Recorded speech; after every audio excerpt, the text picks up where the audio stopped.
As I embark on this project, I am a bit anxious, but also eager and empowered.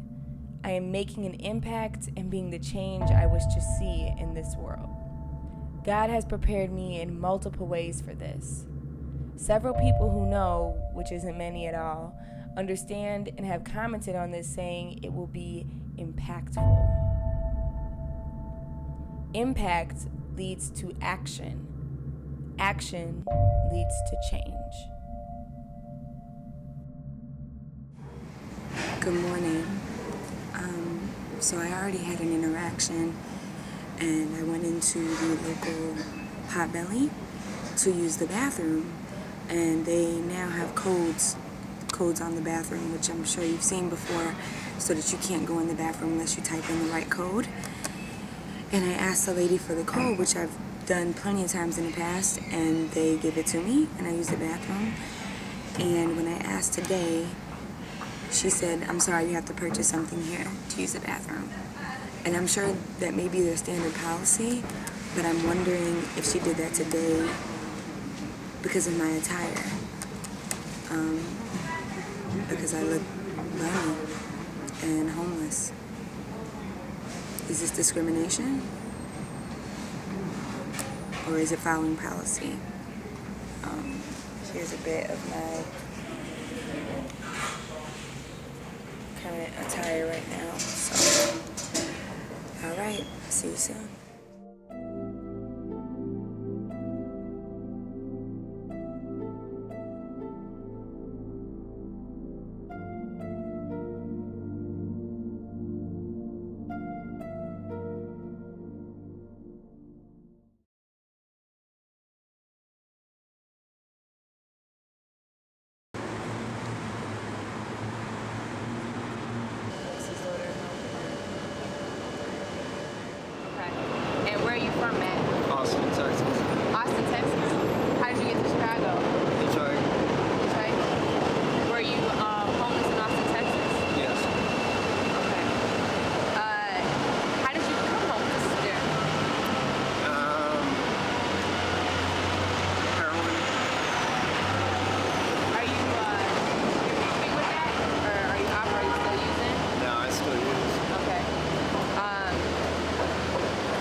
Definitely not where I want to be. It's not the way that I was raised. It's not what I'm accustomed to. Where do you want to be at? Back with my kids. You have kids? How old are they? 14 and 10. Wow. And they're in Austin, Texas? They're in Houston. Houston, Texas. And how many years have you been homeless again? I've been homeless for about 8 years. 8 years, okay. Over those 8 years, would you say that homelessness has increased or decreased? I'd say it's definitely increased. Last question. If you could change anything about this world, what would it be?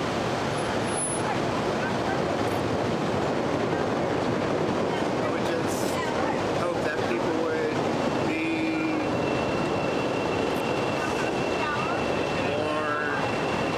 more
my cigarettes. Yeah. Anyway, so we I don't know. The only person I really got to know was my boss's son. So he turned out to be like one of my best friends here.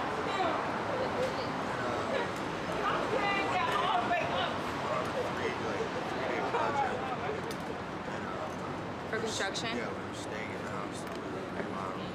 Okay. And we got done real early. So we came back early. And when I went inside my house, caught her cheating on my boss's son. Wow.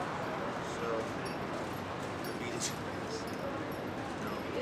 my boss didn't really like it. So he fired me. And then, I see that you draw. yeah. Yeah. Have you been drawing your whole life? No, it really just started about maybe a year and a half ago. I asked my friend to draw me a tattoo. It took so damn long, I just tried to do it myself. Wow. Last question. If you could change anything about the world today, what would it be? Yeah, I guess it's like the way people became, you know, like where I'm from, everybody's all, you know, like they're nice, they're accepting, wherever there's mad people are not. Here, I'm like invisible. Thank you so much. So, just did 2 interviews with some homeless, and they were very receptive and very talkative. It went very well. And as I had to kneel on the ground, right, and I must have touched a wet spot, and within 4 minutes I touched my face. I touched my nose really, and I smelled, and I was like, it didn't smell fresh, and I realized, you know, as a homeless person, you think about your body not smelling fresh, I guess, but I guess you don't really think about your hands. But we touch our face so many times every day, and that makes us, by your hands being so dirty, makes you a lot more susceptible to a lot more illnesses. And it had me thinking about the person I just interviewed, Cody, whose hands were black as dirt, covered with dirt. So, yeah.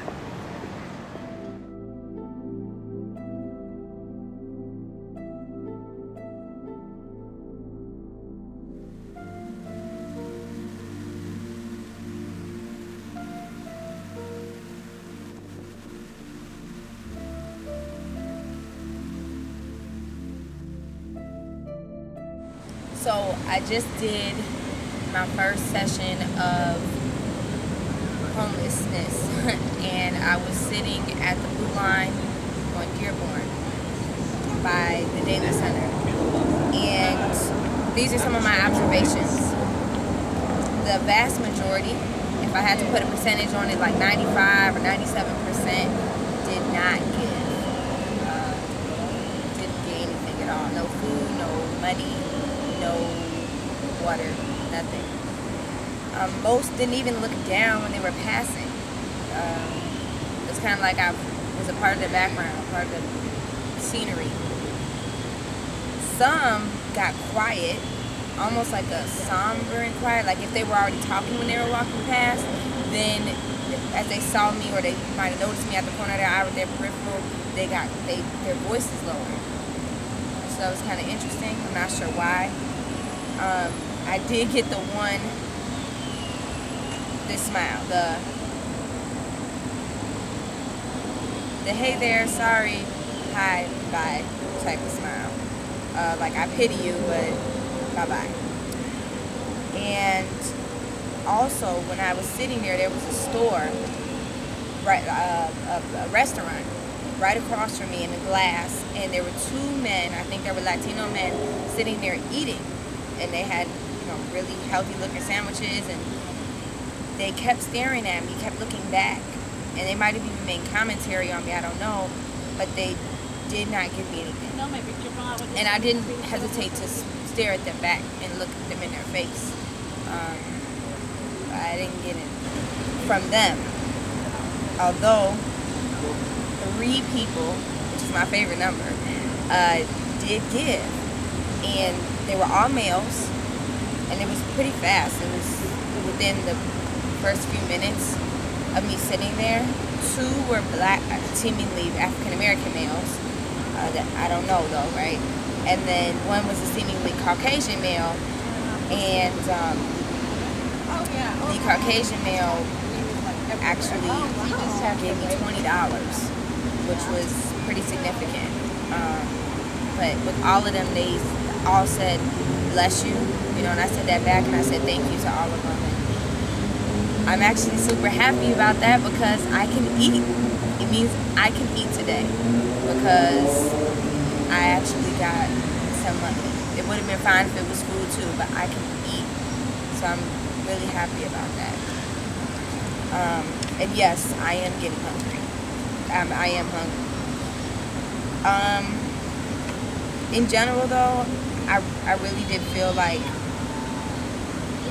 nobody cared too much. Obviously those 3 people did.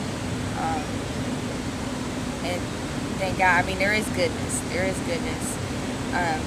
But the vast majority seem not to. And I just overall felt this sense of, oh, well, she's homeless, but that's not my problem. And she's not my responsibility, and she doesn't belong to me. And that's not my outlook. That's not my outlook on life. That's not my outlook on other human beings. That's not my outlook on you, elderly, children, everyone. We're all humans. We're all species, and in some ways, one way or another, we belong to each other. So yeah.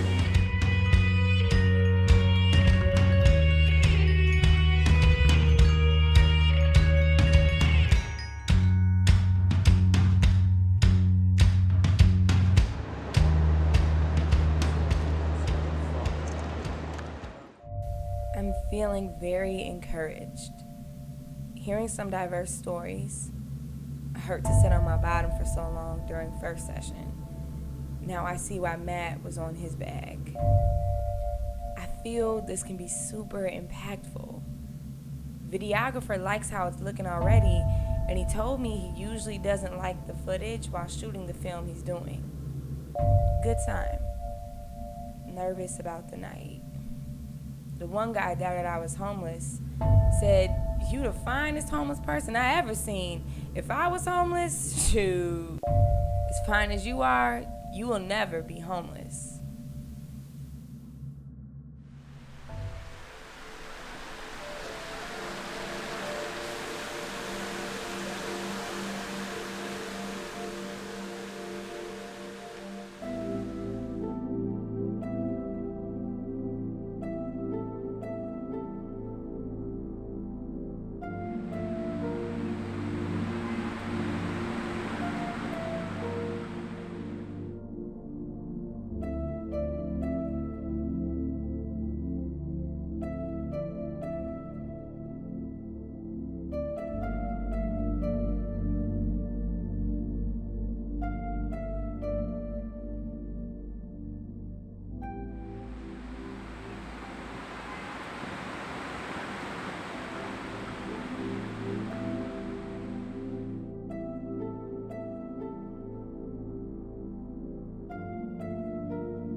What is your name?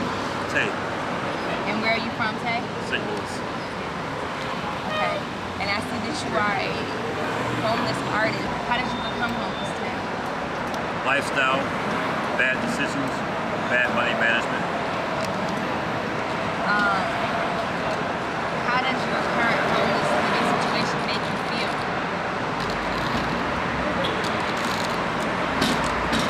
It's a tough question.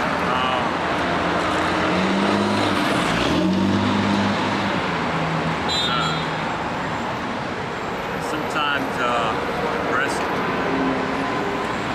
sometimes angry about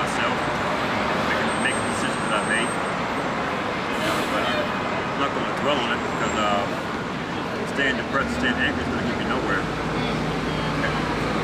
Try to do something about it, you know. Is drawing one of the things that you do about it? Yeah. That's great. Last question, if you could change anything about the world today, what would it be? Get rid of the internet. Wow. Because there's no more romanticism and mysticism in the world. Everything is that you want to know about is right there in a press of a button. And you feel that there needs to be mysticism? Yeah, romanticism, you know, mystery about things.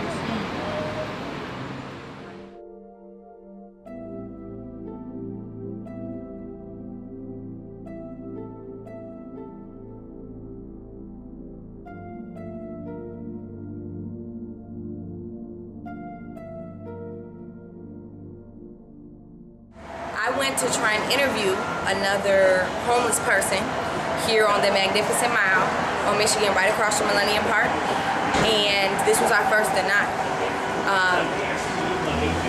But he seemed to be quite a character. He was actually eating while I talked to him, and he said that he doesn't like to be on camera. Ever since he was a child, with the class picture, he would do like this. Even though mom said that's not how you're gonna get the toy, but he still wouldn't be on camera. And he also talked about how he was in the military, I think in Vietnam. So we have a veteran that we spoke with who, again, did not want to be on camera. And he was pretty funny too.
All right, so on the second homeless session at Millennium Park, a Magnificent Mile area, on the more south end of it, I was sitting there and nobody gave to me there.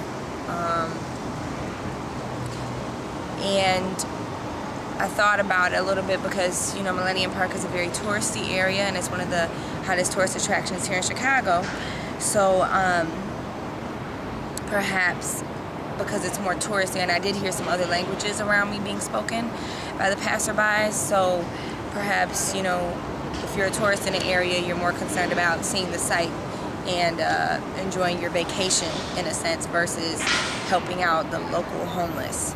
So perhaps that is a factor, but something extremely interesting happened.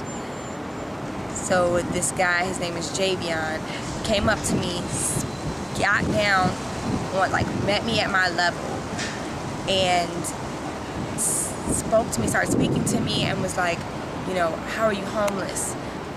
What happened? everybody has a story. What's your story? And so I proceeded to tell him where I was kicked out. I was living with my boyfriend. I was kicked out. That was the story I told Javion. He said, man, you know, I'm sorry, you know, but you could do better. You have a lot of potential. And why was he saying that? Maybe he sensed that, or maybe he was going off looks or something, because later on he did say you're very attractive. And so then he said, so look, come with me. You want something to eat? And I said, well, yeah, you know, of course, that's why I'm out here. He said, come with me, I'll get you something to eat. It's like, well, why can't you just give me the money? Or you know, or go get me something and bring it right back, because this is, you know, I was on the corner. And he said, I have a link card, and I gotta get you something with my link cards. Man, somebody with a link card where, like, that's in some ways all they have for food, and he's willing to share that with me. And granted, he was the only one on that corner willing to share, willing to give anything. And so I said, well, you know, I can't really leave my spot. And then he said, okay, I get it, you know, don't trust a stranger, right? So he got down. Then he proceeded to give me some of his card or flyer, because he's a barber, like I said, so he gave me his barber card. I wonder, does it take for you to have gone through something, the same thing, the same either struggle or turmoil, for you to want to give to somebody else who's going through it? Because he clearly said, I've been homeless and I've been there. And that made, in a sense, to me, that made him more passionate, more sympathetic to then give to me. And that is exactly one of the reasons I'm doing this. And the other thing he said was, you know, the thing and I didn't even ask him, but he said, you know what's wrong with the world? Like, people don't have compassion. People don't have compassion for each other. And I thought that was a keen observation on his part. So.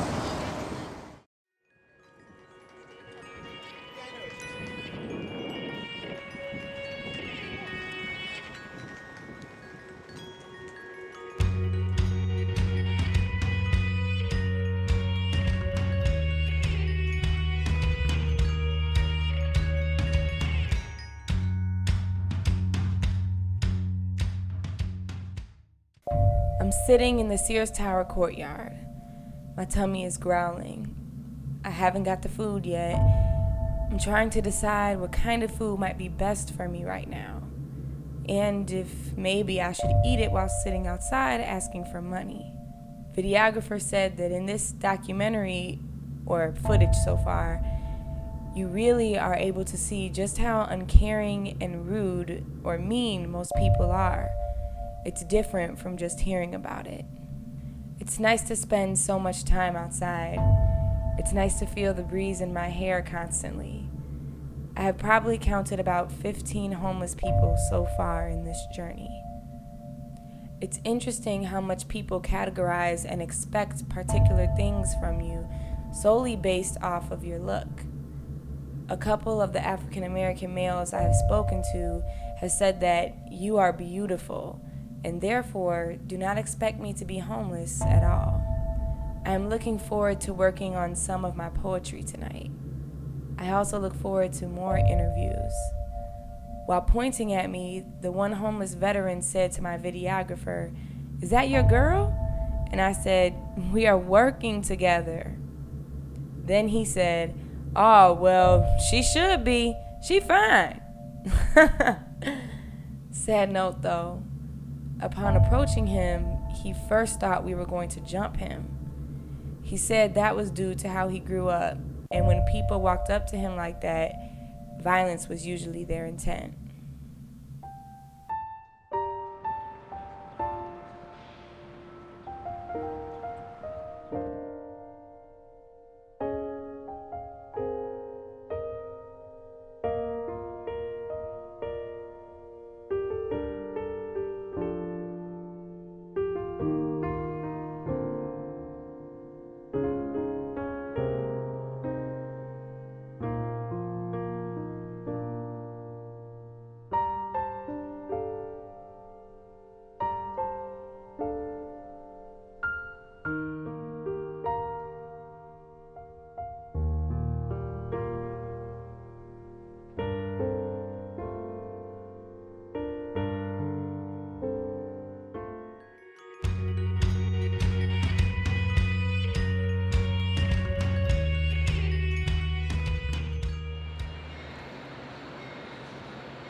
worked at the Chicago Sun-Times, the Tribune.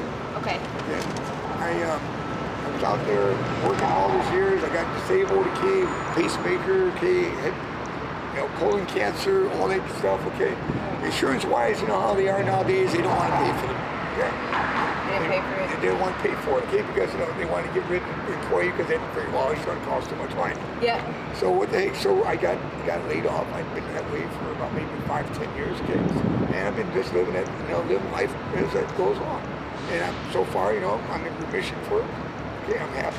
Okay. But how can you tell the difference between a panhandler and someone who's actually homeless? Okay. Actually, what you got to do, you got to go and look at the person, see what they're like, what they're not like. A homeless person will take the food, they'll take the cash, whatever, at the same time, or gift card. They don't take the gift card and the food, they're going to turn around and they're going to do one thing. They're going to say they're not homeless. A homeless person will take a gift card, they'll take even the food and eat it. The gift card, they can go to the store and get what they really do need. If they're not homeless, they're not going to take it. I've seen guys say they're homeless, they're supposed to be on the corner out here, and they say they're homeless, but they leave the food behind. They actually leave the food behind. That shows me a homeless person, they're not actually homeless. And by the way, that's my brother right here. Hello. I'm Hannah. Nice to meet you. Okay, last question. If you could change anything about the world today, what would it be? Well, I'm trying to help the homeless out as much as I could and go to the right people in office to go to my idea, get them where they're going. They can't be equipment that they need when I go there. This is my time.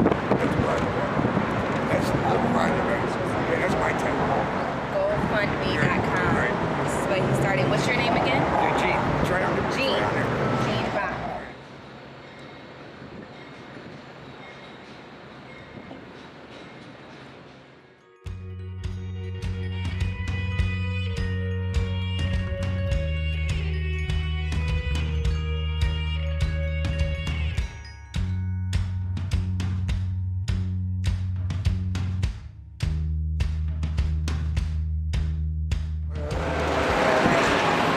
This right here is the total amount of money that I've gotten today. This dollar, 80 cents was from one person. This dollar was from another person. This $20 from the third person. And that's it. So $21.80. $21.80. I'm about to get some food, which I'm very hungry and very eager to get. I'm about to eat at Bread and Manger. I've never eaten here before, so I'm very excited, and it's right across from the Sears Tower. Yeah.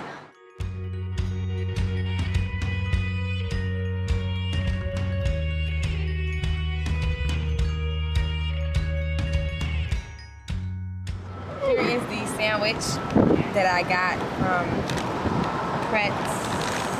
We're just gonna call it Pretz right now. Looks pretty healthy, right?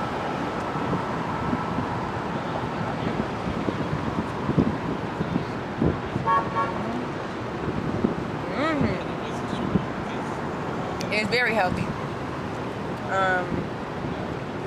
Avocado is one of my favorites. Now, I knew I needed like good energy because my energy's getting depleted, electrolytes and all that. I have been drinking water, and luckily I've been able to fill it up for free at these Starbucks.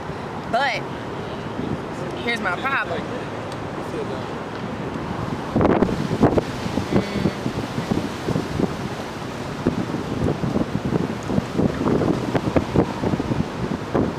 This healthy food, it was two of these. It was two of these, right? About this big total. How much did it cost?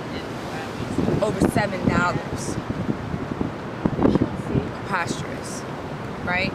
And I understand, like, but it's like the more healthy stuff that we all humans should be consuming costs much more. Therefore, making it so that those who have less, whether they be homeless or, you know, maybe in the lower bracket level, tax bracket level, however, cannot afford healthier stuff, and therefore they lead a more unhealthier diet, which usually leads to a more unhealthier life. Anyhow.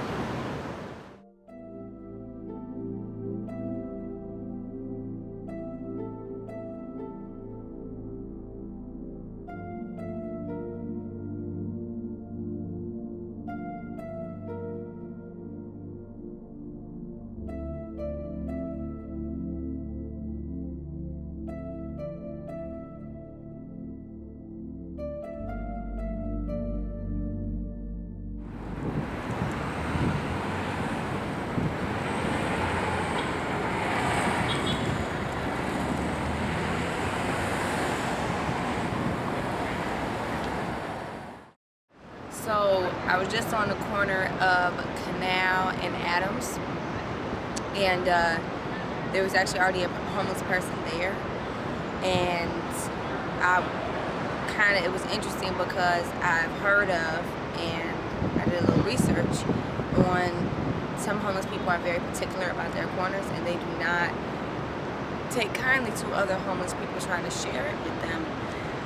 So I kind of snuck my way behind like a construction boulder kind of thing next to a garbage can, and I didn't get any money. I haven't seen him get anything, or any money, or any food, or water, or anything, but it's kind of interesting. That was my first time sharing a corner.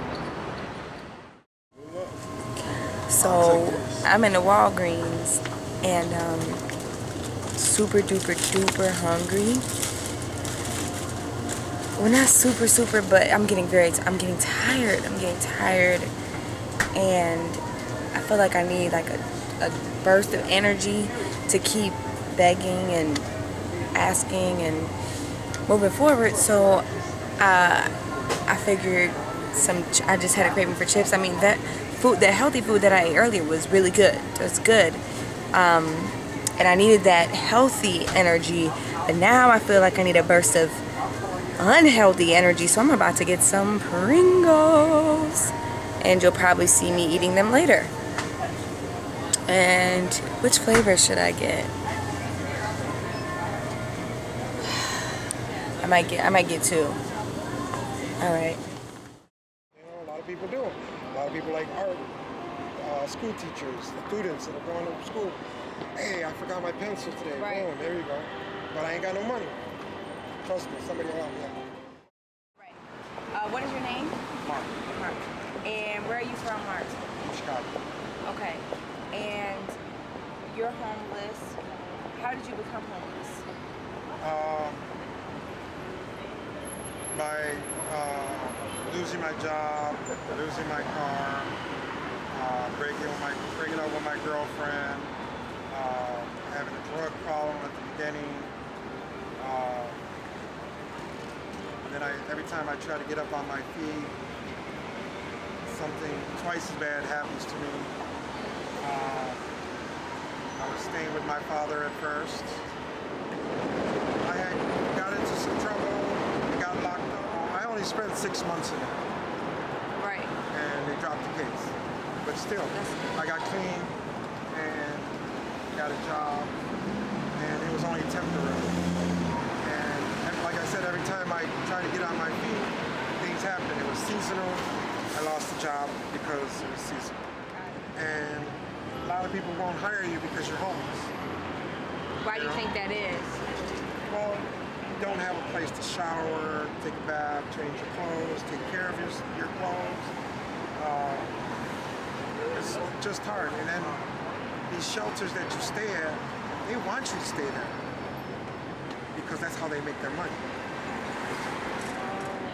Now more people that are mentally unstable are homeless because people that were taking care of them don't want to take care of them because it's not enough money.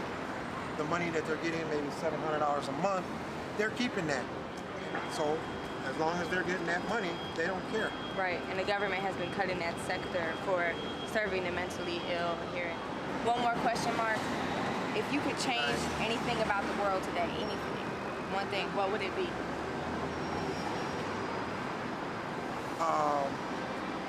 How the homeless are being taken care of. There's no real help for them. You know, like I said, if there is, a lot of people ain't notified about it. They only help certain people. If you notice, a lot of us can actually, you'll see a lot of the homeless people eating out of garbage cans.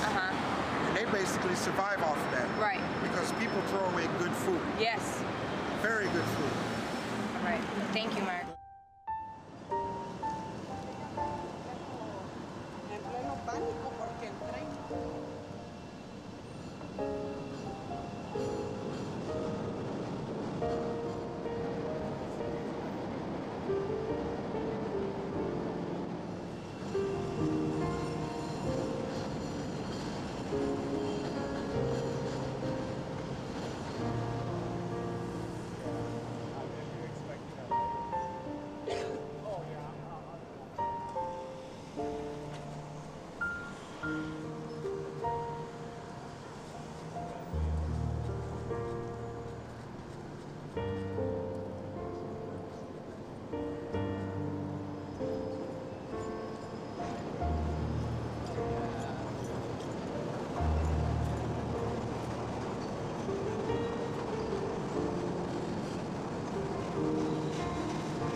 Just wanted to show you how much I made kind of this early evening to later evening.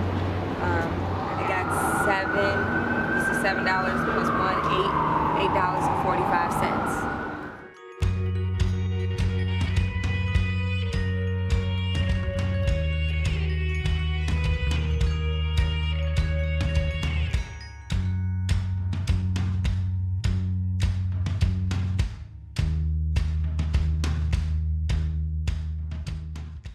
Okay. So I'm eating at this restaurant, the only one that's left open inside of the water tower place, because I can while I'm playing this. And because I don't trust the really fast food places, and an accident happens while I'm homeless, that could be very bad.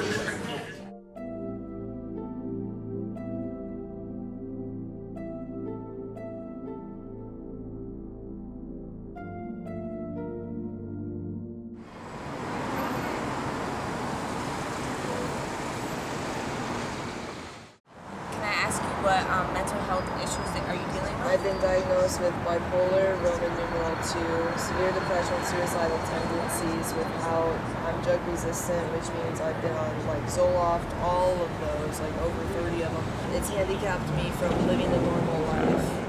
So thank you. How long have you been homeless now? I lived in Los Angeles for about 4 years. I moved in with my boyfriend, who I started seeing while I was in Indiana, but he lives in Pasadena.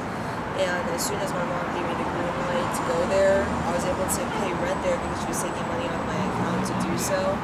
And she cut that off after a while. So even though I had money to pay for it, I just went past, I can't sign even a phone bill legally. So I was homeless in Venice Beach for 3 months since like September. And then I came here because my aunt lives in Hinsdale, and so I could come here for a little bit. And it just didn't work. I couldn't find a job. And that was part of the deal. So, and I've been conditioned to be dependent on my mom. So it was really difficult. So I just ended up living here. And I sleep on the blue line. Sleep on the blue line? Yeah, or by the river line. Okay. Carla, what do you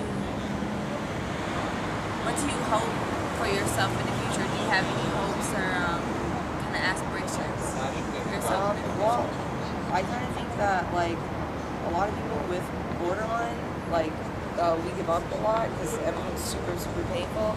I think it's kind of surprising that like, because I don't see it as an option, like killing myself, but I'm definitely suicidal a lot. So I think that like there's kind of a reason then for like me actually like kind of just tumbled through life. So I hope to just tumble through this because there's been a lot of times where I'm like, oh gosh, it's just so much like, oh, I've cried holding signs when I've heard, because I'm super sensitive, so I hear like sometimes people say really rude comments, but like I think that maybe I'm here and I'm gonna like, what is that, persevere, if that word is, through this so that like I can help other people.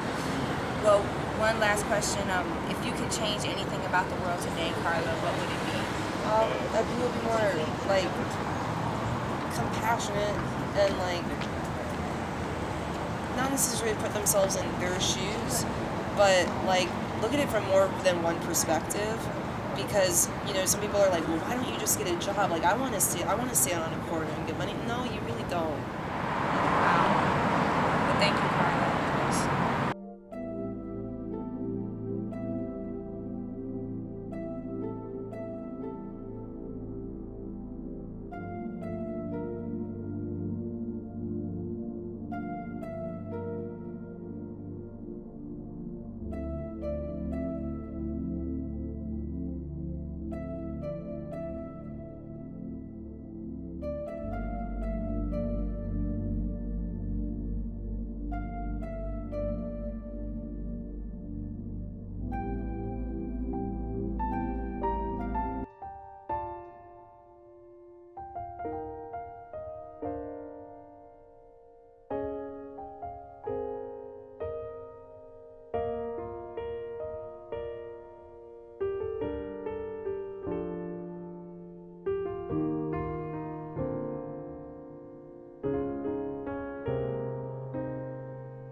tonight is Lower Wacker and Lower Michigan.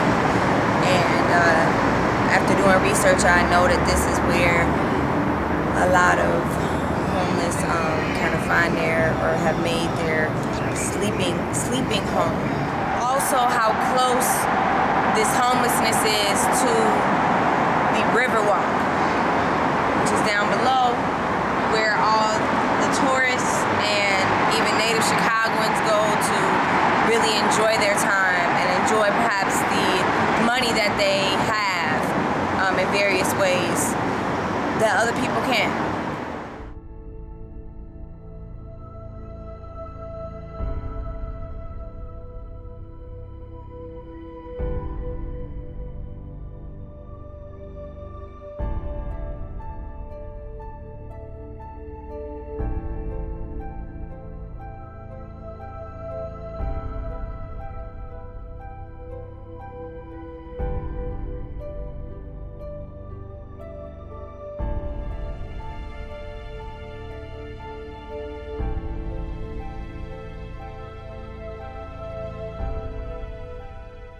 Now sitting here in my sleeping place on Upper Illinois. This spot seems like some type of hidden side upper blockway, but it might even be a monument spot because there's a statue right here. I'm so happy I'm doing this and have made it this far doing it. Thank God I'm safe. This will spark a movement that will help change the world. My body is sore, and I truly did do a lot of walking, organizing, directing, and begging today.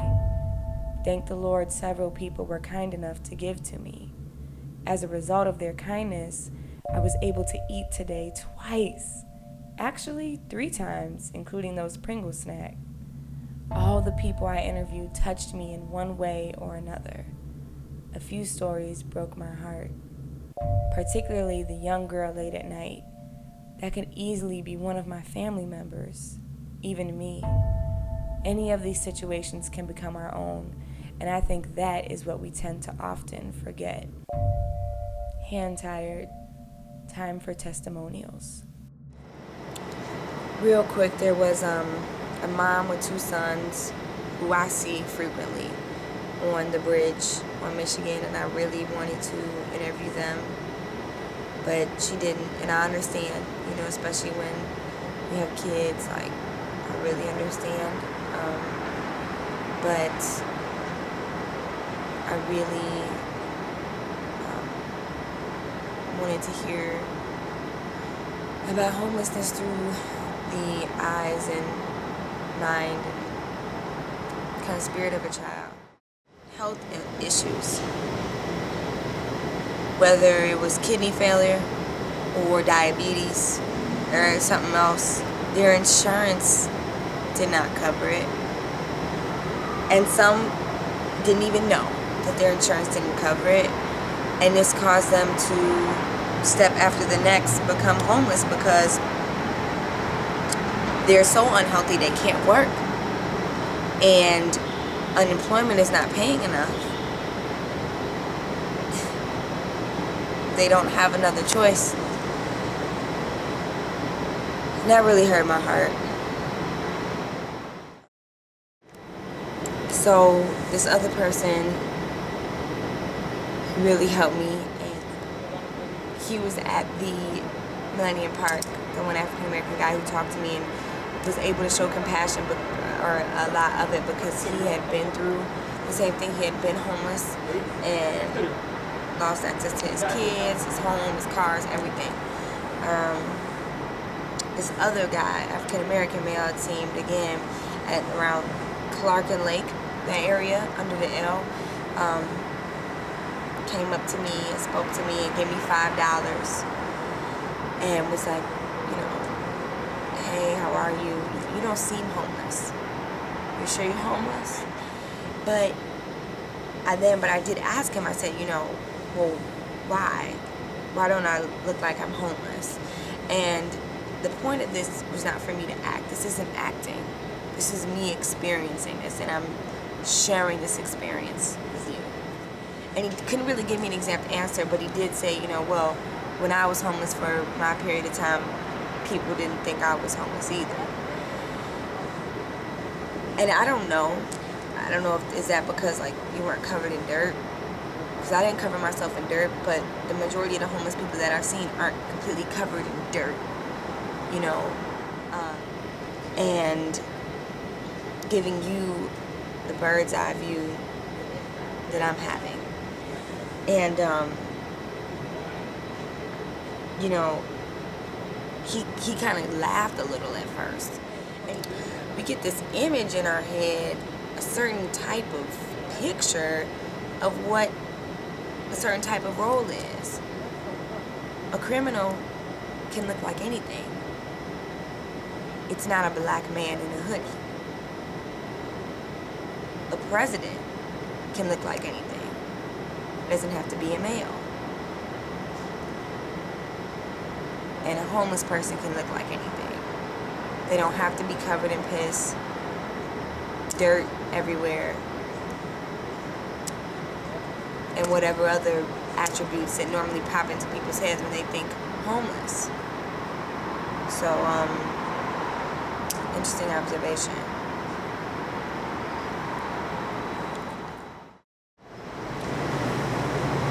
Another theme that I noticed during this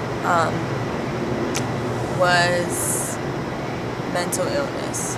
And I interviewed named Carla, and she had many different mental illnesses. And I know that that's a lot for her to even deal with, let alone family members and whatnot. And she's 22. It's a story of many, homeless and not homeless. The fact that which is supposed to be similar to other just physical health problems, taken care of by these, you know, by our health care system and by doctors that, you know, we apparently have some of the best schools in America for, and medicine and all this. And it's not. Why? Because of money, because of greed that money fuels. And it's like, what in the world? But it's not an increase in people with mental illnesses, it's an increase in them. It is an increase in them on the street, because healthcare and psychological care for them in this state, in this nation, is being cut by the government. And then people want to look funny at them sometimes, and versus just even wonder how it might be in their shoes. And I really felt for Carla. And some people that I love have some mental illnesses, and that is not a joke. And I can only imagine if their access to the care that they do receive was cut, where might they be?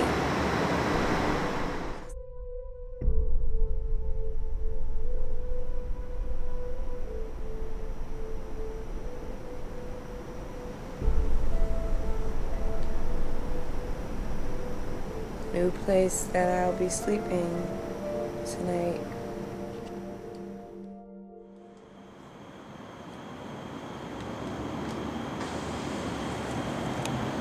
It is a little after 5 a.m.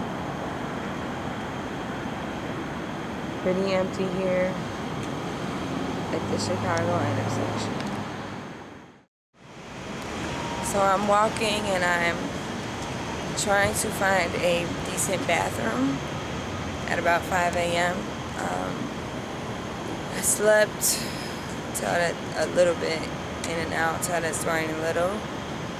But if I can't find a decent bathroom to use, I will be going under the train like I did many, many years ago. The nighttime has definitely been the scariest part. For protection, I did have a Swiss Army knife on me. Thank God I didn't have to use it on anyone. Where I was, though, I did not think I would. I am glad to be an inspiration, yet I just reply it is what needs to be done, and if need be, I will be the one to get it done. I will live as the majority. LATM.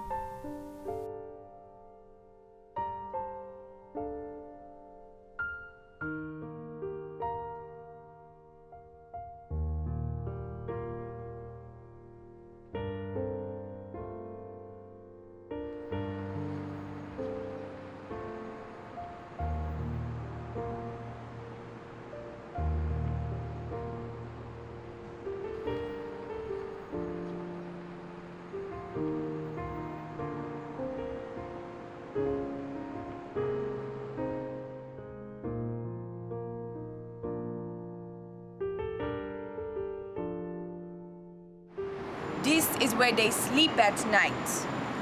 Her red-veined, exhausted eyes glided over the dry dirt into a dark, cavernous shelter that encased 2 small rooms. Filled with enlarged wooden bricks, she called these bricks beds. We all knew that was an overstatement. Our nursery guide further revealed that most times, not sometimes, 2 or 3 orphans have 2 feet in 1 hard brick with 1 skimpy blanket and 0 pillows. My mind slowly drifts onto other daily remedies when my eyes freeze. As still as the brick you sat on, your eyes gazing into another world with your mind already there. Malaria strikes my ear harder than a snare. He suffers from malaria.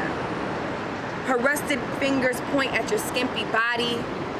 My mind reads your empty soul.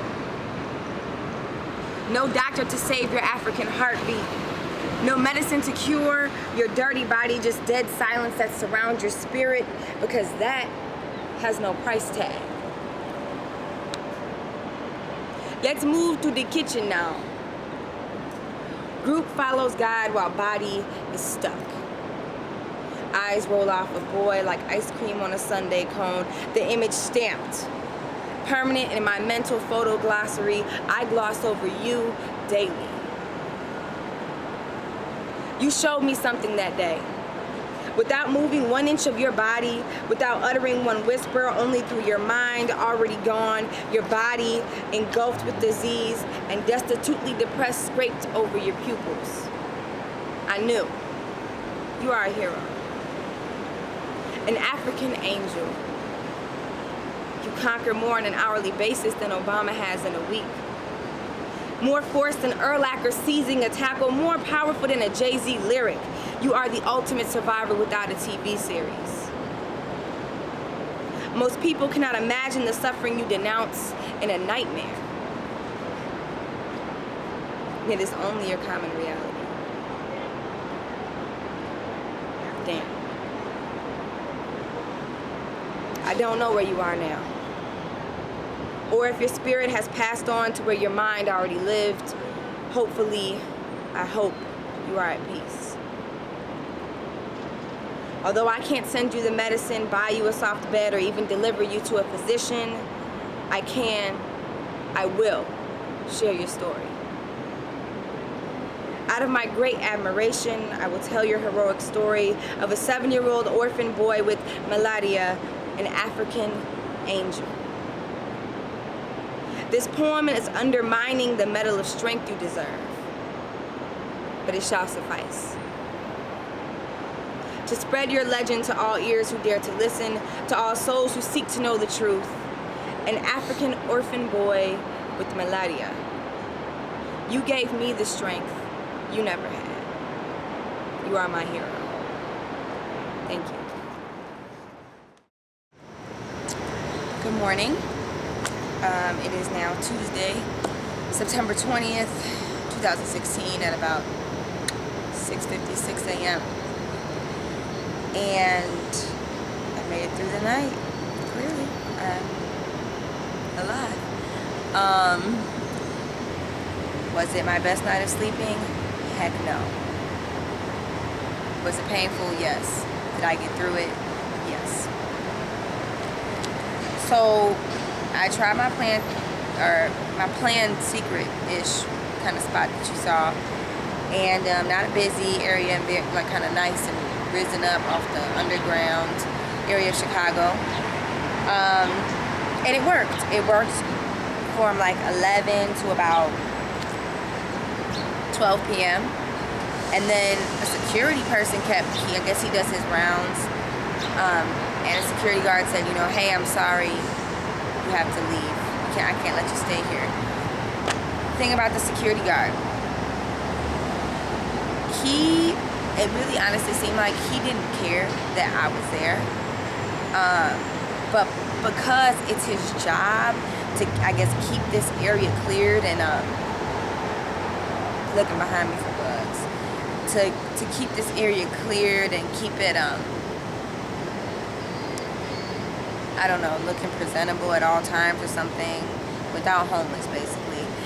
And he doesn't want to lose his job because that's probably a means to his life, maybe for food for him and his family, you know. He has to do what he has to do.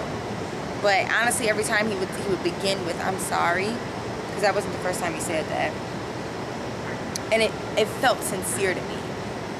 And I think that's something to be noted.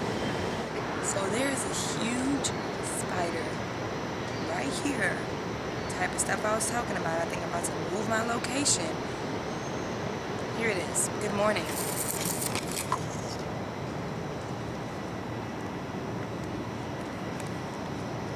You see that, right? And that, my friends, is some of the stuff you sleep with. Being homeless here in Chicago. And I'm going back thinking about some of my experiences yesterday on the street homeless. I'm still homeless right now.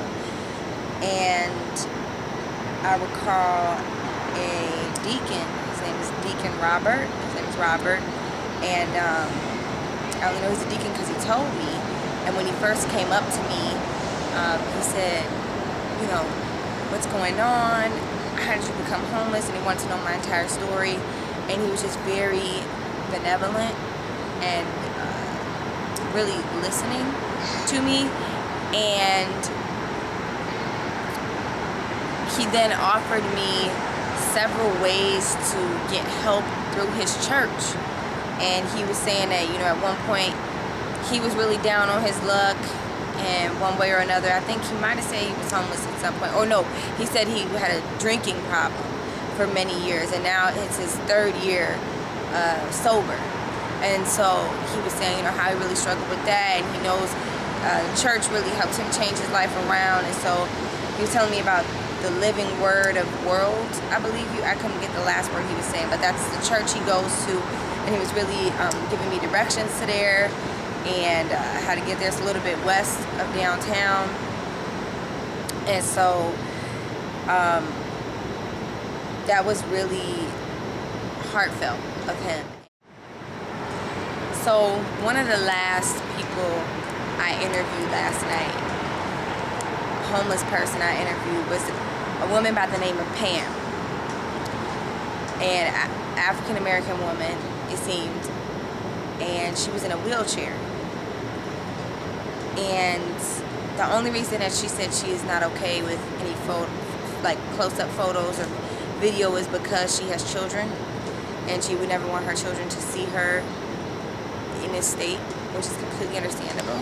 I understand all that, so, you know, respected those wishes. But this woman had one of the most phenomenal stories and best attitudes, as well as true insight into the world and some of its most serious issues that lead to people being homeless or not being able to pull themselves up, quote unquote, by the bootstrap. So she's 54 years old, and she never really had a hard life. She said she was living very well with her 2 kids and her husband in a home, and next thing you knew, the home burned down, caught on fire, burned down to the ground. And she never had enough money to pay for fire insurance. She paid for other ones, but not fire insurance. And because it took her over 24 or 48 hours, however her insurance clause was, or how to get to the scene, because she was out of town when it happened, they couldn't put her in a temporary home. And they put her out and her two, well, basically the whole family. They didn't have anywhere to go. And so her two children, two daughters, but her two children are staying with a friend in Indiana, I believe. And she's out here. This was at the water tower place. She kind of stays on the corner around there at the water tower place in her wheelchair with her husband, who helps take care of her. She has diabetes, as well as a few other physical ailments. And because of her diabetes, they've gotten to her feet so much that there's sores on her feet, and she can't get the help she needs for that. And she's filed for, home damage, as well as other financial aid resources, and they're taking a very long time to approve anything for her. So in the meantime, she's out here trying to get any money, resources that she can, and she sends it to her children. And whenever she can, she'll get on the L and go see them with her husband. And some of the things that she kept saying that really resonated with me is, everything she does is for her kids. And she said that before being on the street or being homeless, she never knew how people really can look down on you. She said some people just walk by and say the cruelest things or give you the nastiest looks or don't even acknowledge you. And that's something I heard from many homeless people here in Chicago, in the homeless community, that at least acknowledge that person. Don't act like they're invisible. And I think that's right. I think that is a sign of respect, at least to acknowledge someone, right? And so she said, also one thing she said is that it can be any of us here. You can be the richest woman, man, richest money-wise, richest in other reasons here on this earth, but in a split second, just like with her, if your house is burned down or whatever else happens, it could be you that's displaced from your home and without a home and out on the street. And how would you feel if that happened? You really wouldn't want people to make a snap judgment, perhaps.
As I am sliding into home base on this project, I'm so very happy, thoughtful, and excited.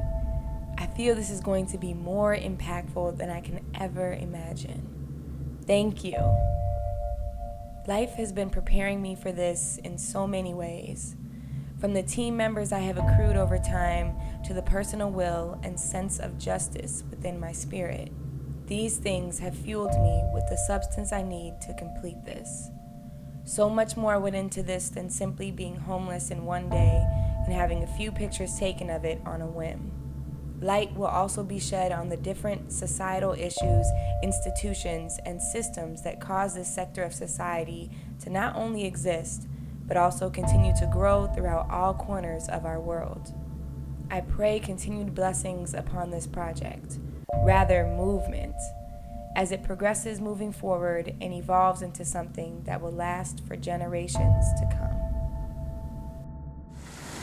So I did the homeless project. I was a homeless woman from Monday, September 19th, 9 a.m. to Tuesday, September 20th, 9 a.m. And obviously the day that comes before Monday is Sunday. And so the day before this, as I had several emotions and some anxiety and, even some doubts, the service that I went to at church, and I do go to church, really kind of confirmed some, or I should say more so, destroyed some doubts I had and confirmed some of the motivations for why I'm doing this, and kind of gave me that extra spark that I was so very thankful and grateful for. And it came through one of the confessions that our congregation did. And so I'm just gonna read you a few or several lines from it, and you'll see how this aligns to some of the messages that you may have been able to gather from the documentary. It says, "We confess who we are and who we have not been. We confess that too often we have settled for less than the identity that has always been in us. We have settled for money and the craving for material wealth. We have settled for winning battles, big and small. We grieve the time wasted on things that never mattered. We grieve the gifts squandered on meaningless games. We grieve the lesser lives we have lived in fear. We have willed away the hours of our lives for empty victories. We have declared ourselves kings and queens of empty rooms." And that speaks to me in general, but it really spoke to me this past Sunday right before this major project.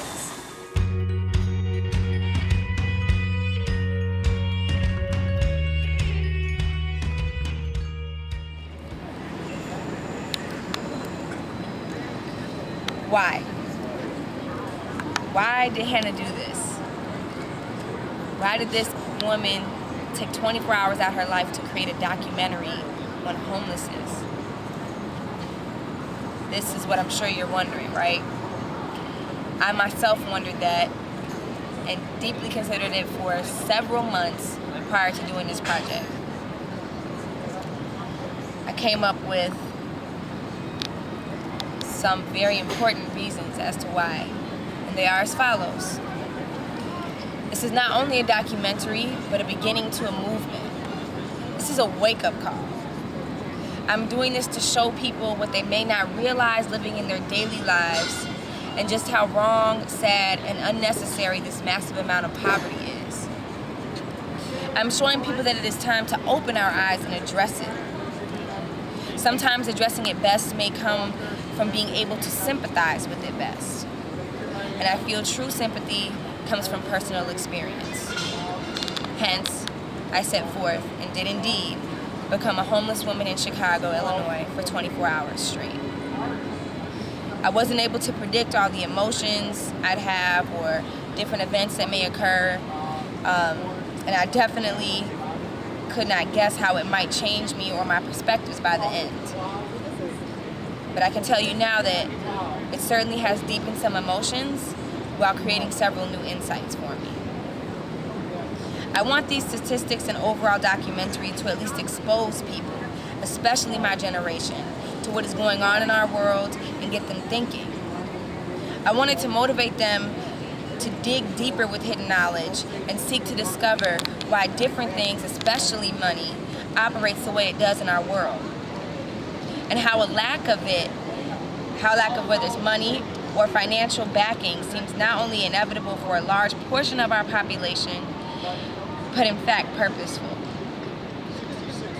Most importantly, for them to recognize that this is wrong. It can happen to any of us, including myself, and how we must change our world to stop this. Nobody has to live in poverty. But systems must be dismantled and a new global economy must emerge. At the very least, This documentary must inspire people to humble themselves and open their eyes. If I had the time to be homeless for 24 hours, when I certainly did not have to, some message found in this documentary must be important enough to be heard. Thank you.